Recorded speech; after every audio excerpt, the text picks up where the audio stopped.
बात करते हैं ऑपरेशन टाइगर की। 6 सांसद बागी हैं, बागी हो गए और उद्धव ठाकरे की पार्टी छोड़ गए। लेकिन अब क्या बारी विधायकों की है। आज महाराष्ट्र की सियासत के लिए बड़ा दिन रहा। शिवसेना अध्यक्ष और महाराष्ट्र के उप मुख्यमंत्री एकनाथ शिंदे को विधानसभा पहुंचे तो टाइगर की प्रतिमा उन्हें भेंट की गई है। देखिए अब टाइगर क्यों भेंट किया गया, क्योंकि वो ऑपरेशन टाइगर चला रहे थे, तो इसीलिए आज उन्हें विधानसभा पहुंचते ही टाइगर थमा दिया गया।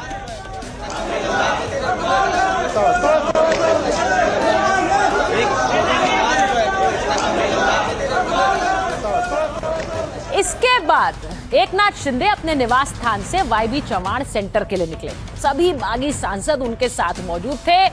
22 गाड़ियों का काफिला साथ साथ निकला है, लेकिन वाईबी चौहान सेंटर तक पहुंचने के लिए सांसदों के काफिले का मार्ग बदलता गया। ये सुरक्षा कारणों के मद्देनजर हुआ, लेकिन देखिए एक एक करके बड़ी बड़ी गाड़ियां, उनमें वो सांसद जो कि उद्धव ठाकरे का साथ छोड़ चुके हैं, एकनाथ शिंदे के साथ आ चुके हैं, एक साथ एकनाथ शिंदे के आवास से निकले और सब पहुंचे वाईबी चौहान सेंटर। ये सब कुछ, ये सारा जो काफिला निकला है उद्धव ठाकरे के कार्यालय शिवालय से ना होकर चर्च गेट के रास्ते वाईबी चौहान सेंटर पहुंचा था। अब आपको दिखाती हूँ वाईबी चौहान सेंटर में पहुंचकर सांसद और एकनाथ शिंदे ने एक ही मंच पर रहकर एकजुटता का जो संदेश दिया है वो देख लीजिए। एक एक करके मैं आपको वो सांसद दिखा रही हूँ। बागी सांसदों के साथ एकनाथ शिंदे कैसे नजर आए।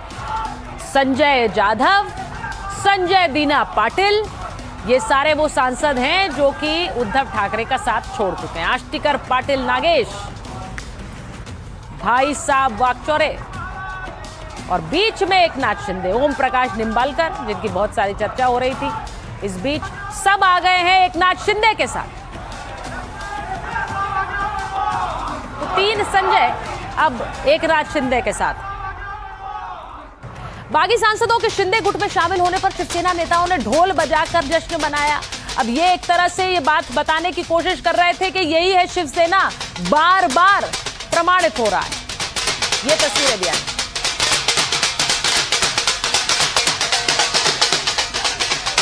एकनाथ शिंदे ने इन सभी सांसदों को धुरंधर बताया। उद्धव गुट पर तंज कसते हुए कहा कि जो लोग आरोप लगाते हैं कि स्वार्थ के लिए गए, जब तक उनके पास थे तब तक सब अच्छे थे, अब सब बुरे हो गए। मैं भी पहले अच्छा ही था। एक से बढ़कर एक सब हमारे जमीन से जुड़े हुए हमारे खासदार है, धुरंधर है, धुरंधर। और सभी लोग अपनी अपनी ताकत अपने अपने चुनाव क्षेत्र में मजबूती से चुनकर आए। ये जो लोग कहते हैं, आरोप लगाते हैं, ये स्वार्थ के लिए गए, इनके लिए गए, उसके लिए गए। अभी जब उनके पास थे तो सब अच्छे थे, मैं भी था, अच्छा था। मैं जब बाला साहब ठाकरे जी के विचार को आगे बढ़ाने के लिए गया तो बुरा हो गया।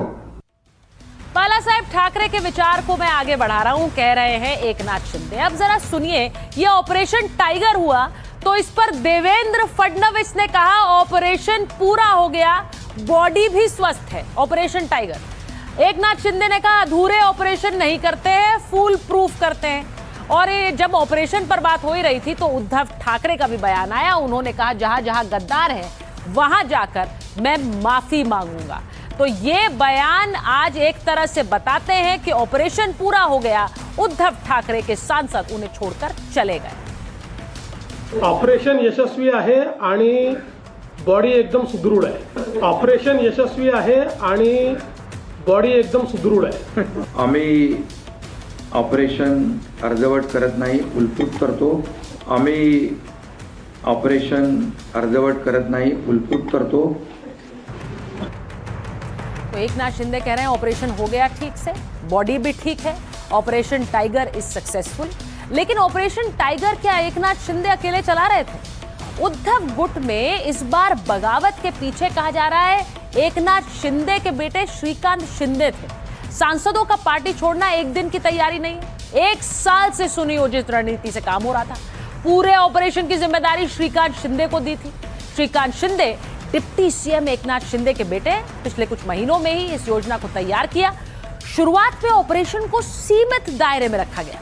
पिछले 8 महीनों के दौरान ऑपरेशन ने रफ्तार पकड़ी। जूनियर शिंदे ने सांसदों से संपर्क साधा, बातचीत की, उन सांसदों से संपर्क किया जो असंतोष जता रहे थे। मुंबई और दिल्ली के बीच मध्यस्थ की भूमिका निभाई।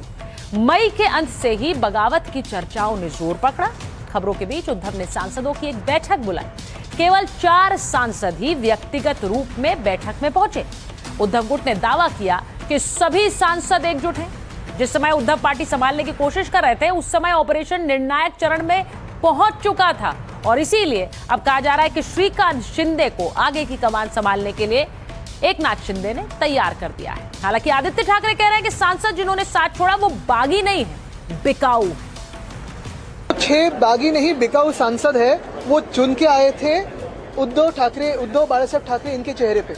जो वो चुन के आए थे वो महाविकास आघाड़ी और इंडिया अलायंस के चेहरे पे। वो जो चुन के आए थे वो भाजपा के खिलाफ आए थे, जिस भाजपा को इस देश का संविधान बदलना है। आज भाजपा इनको तोड़फोड़ करके जो अपने पक्ष में, अपने दल में शामिल करना चाहती है, दलदल में शामिल करना चाहती है, वो इसीलिए करना चाहती है ताकि वो देश का संविधान बदल सके। उनको 2/3 जो मेजॉरिटी है वो ही प्राप्त करना चाहती है और ताकि देश में संविधान बदल सके, यही उनका लक्ष्य है। हालांकि स्थापना दिवस के दिन एकनाथ शिंदे ने साफ साफ कहा था कि वो ही अब असली शिवसेना है और संकेत दे दिया था कि ऑपरेशन टाइगर जल्द पूरा होगा। आज ये टाइगर आपके सामने खड़ा है।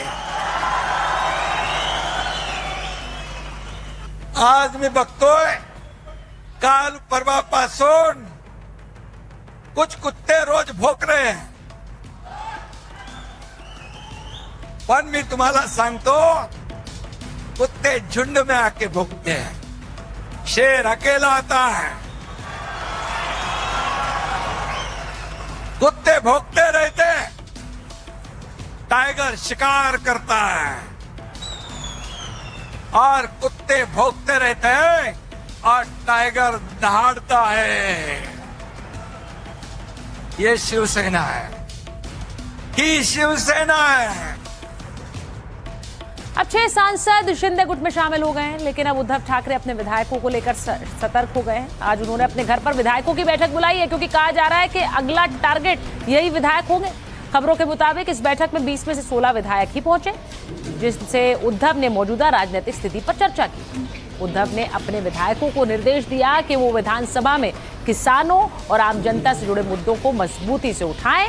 अपने पार्टी नेताओं से ये भी कहा कि जिस तरह उन्होंने रविवार को मुंबई में संजय पाटिल के क्षेत्र में बैठक की, उसी तरह अन्य 5 सांसदों के निर्वाचन क्षेत्रों में भी जाएं, बैठकें करें और इन सांसदों को एक्सपोज करें और बताएं कि ये शिव सैनिक नहीं है, ये विश्वासघाती है।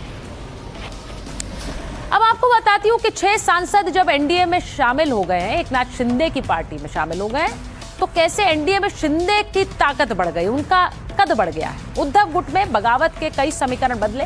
पहले शिंदे के गुट में 7 लोकसभा सांसद थे, अब 6 बागियों को मिलाकर संख्या 13 हो गई। अब 13 सांसदों के साथ एनडीए में भूमिका एकनाथ शिंदे की बहुत अहम हो गई। बीजेपी और टीडीपी के बाद, माफ कीजिएगा, टीडीपी और जेडीयू के बाद अब सबसे बड़ी पार्टी एक तरह से जेडीयू बनकर, शिवसेना बनकर उभर रही है। लोकसभा में तेलुगु देशम पार्टी के 16 सांसद हैं, बिहार की जनता दल यूनाइटेड के 12 सांसद हैं। अभी शिंदे गुट का केंद्र सरकार में 1 मंत्री है। शिंदे गुट से राज्य मंत्री स्वतंत्र प्रभार बना था।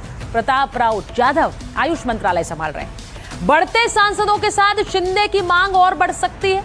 शिंदे गुट कैबिनेट रैंक का पद मांग सकता है, एक राज्य मंत्री की मांग भी जरूर कर सकते हैं। मांगों का असर कैबिनेट विस्तार में दिख सकता है। अब शिवसेना के पास जेडीयू से 1 सीट ज्यादा है। इसे ऐसे देखिए, ऐसे में जेडीयू की तरह एक कैबिनेट मंत्री का पद और एक केंद्रीय राज्य मंत्री का पद भी मिल सकता है। तो एनडीए में अब एकनाथ शिंदे का कद और ज्यादा बढ़ गया है। और बढ़ते हैं आज की एक और बड़ी खबर पर, भरत तिवारी एनकाउंटर। ये एनकाउंटर या फिर मर्डर, क्योंकि इसे लेकर बहुत सारे सवाल उठ रहे हैं। भरत तिवारी एनकाउंटर मामले में एक नया वीडियो सामने आया है। दावा है कि भरत तिवारी ने सरेंडर कर दिया था और इसी को लेकर ये भरत तिवारी के माता पिता लगातार कह रहे हैं कि जब बेटे ने सरेंडर कर दिया तो उसका एनकाउंटर क्यों हुआ। जरा सुनिए। कोई समस्या नहीं है, फेंक दें। रुकिए, लीजिए, हथियार इनको दे दिया गया, मेरा यही मांग है कि समाज में और ये पूरे देश में आज के बाद कोई भी नेता, मंत्री, विधायक, कोई भी अधिकारी समाज के साथ खिलवाड़ नहीं करेगा, झूठा वादा नहीं करेगा। अगर करेगा तो उसे किसी भी हाल में पूरा करना पड़ेगा, और नहीं करेगा तो मेरे जैसे लोगों को हथियार उठाना पड़ेगा।